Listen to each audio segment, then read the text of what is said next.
Salam sejahtera Malaysia, selamat petang tuan-tuan dan puan-puan. Direct to the point. Rafizi Ramli mendedahkan satu lagi komplot, satu lagi skandal, satu lagi penyelewengan, satu lagi kesalahan yang memang dahsyat. Kalau perkara ini betul, ini memang amat dahsyat dan ini satu tamparan yang hebat lagi untuk Datuk Seri Najib Tun Razak. Terus terang saudara-saudara, tuan-tuan yang dihormati sekalian, sekarang saya punya perasaan bercampur-campur sekarang. Saya sedih sebab Najib Razak kena macam begini. Tapi pada masa yang sama, saya tetap sokong kepada sistem kehakiman di Malaysia. Terbaru tuan-tuan dan puan-puan, Rafizi Ramli rupa-rupanya ada satu laman web dia yang sekarang ini saya baru tahu. rafiziramli.com. Kamu boleh masuk ke dalam rafiziramli.com.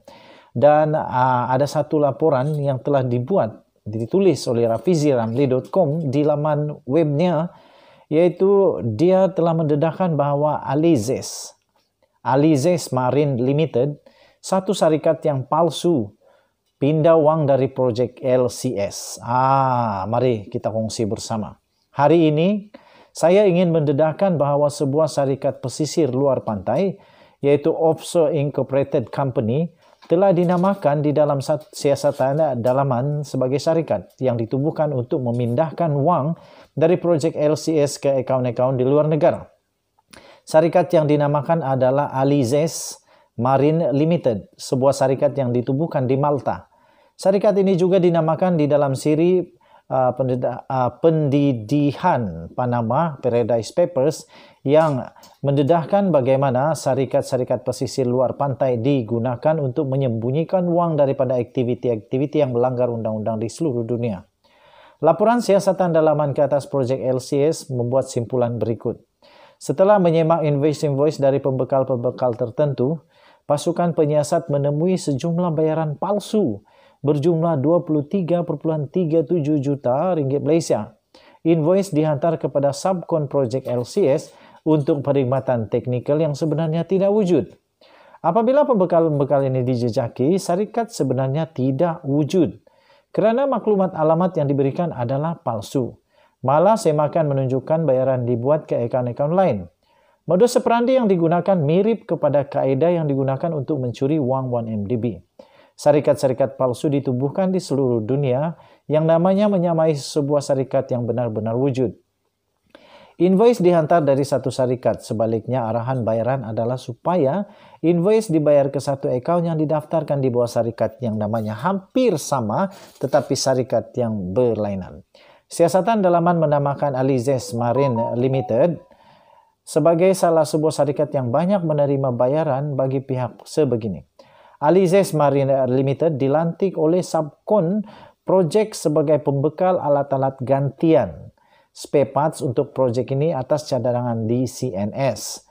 Kontraktor teknikal yang menyediakan reka bentuk dan spesifikasi teknikal kapal kelas Gowin. Siasatan dalaman projek LCS dalam menamakan Alizes Marine Limited sebagai syarikat yang memindahkan wang dari projek LCS juga membuat penemuan-penemuan berikut.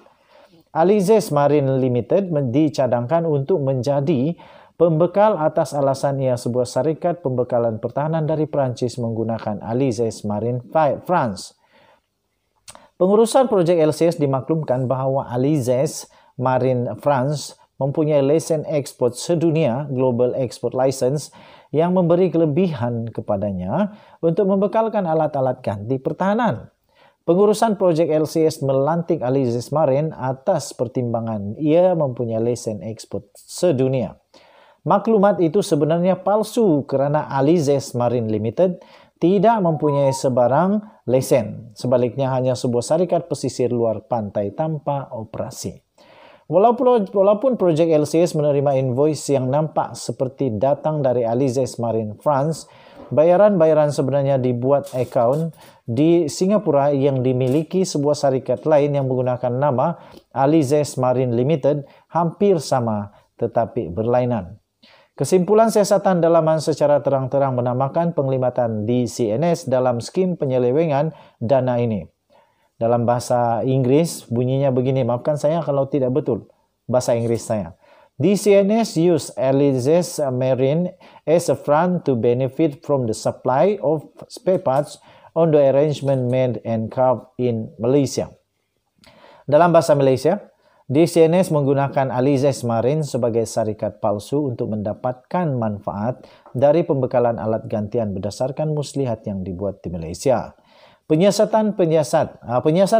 turut menyimpulkan bahawa DCNS dan sebuah lagi syarikat dari Perancis adalah sebahagian dari skim yang memindahkan wang dari projek ini yang melanggar Akta Pengubahan Wang Haram atau AMLA.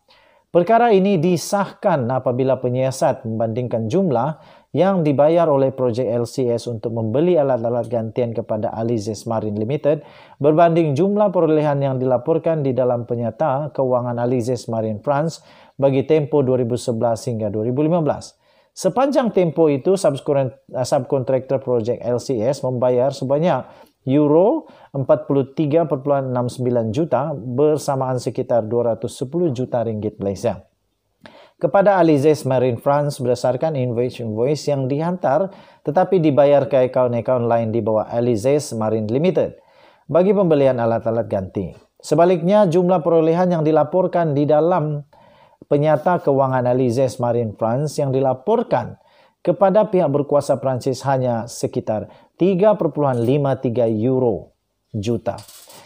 Bersamaan sekitar 18 juta ringgit Malaysia sahaja. Ini bermakna sejumlah sebanyak 192 juta ringgit Malaysia telah dipindahkan ke akaun-akaun syarikat-syarikat pesisir luar pantai yang tidak dapat dijejaki. Sebab itu saya bertegas bahawa skim mencuri dana rakyat yang sebegini rumit tidak boleh berlaku tanpa dilindungi oleh orang-orang atasan yang lebih berkuasa dari seorang pesara Panglima Tentera Laut yang didakwa baru-baru ini. Jika skim-skim yang melibatkan syarikat-syarikat pesisir luar pantai dituduh bersabit dengan DCNS dan DCNS mempunyai rekod membayar rasuah kepada syarikat-syarikat yang dikaitkan dengan Datuk Seri Najib Tun Razak semasa skandal Scorpion dahulu, maka wajarlah rakyat terus menuntut siasatan untuk mengetahui siapa dalang sebenar yang mempunyai kuasa melindungi DCNS. Rafizi menulis, terakhir dia kata, tanya Najib Razak, Zahid Hamidi dan Hisamuddin Husin yang boleh menjawab soalan ini. Artikel ini ditulis oleh Rafizi Ramli di rafiziramli.com. Disclaimer daripada saya, admin The Twin TV. Artikel ini adalah daripada Rafizi Ramli dan tidak menggambarkan pendapat daripada channel ini. Itu semua daripada Rafizi Ramli. Saya nak kongsikan membaca macam membaca buku Doraemon.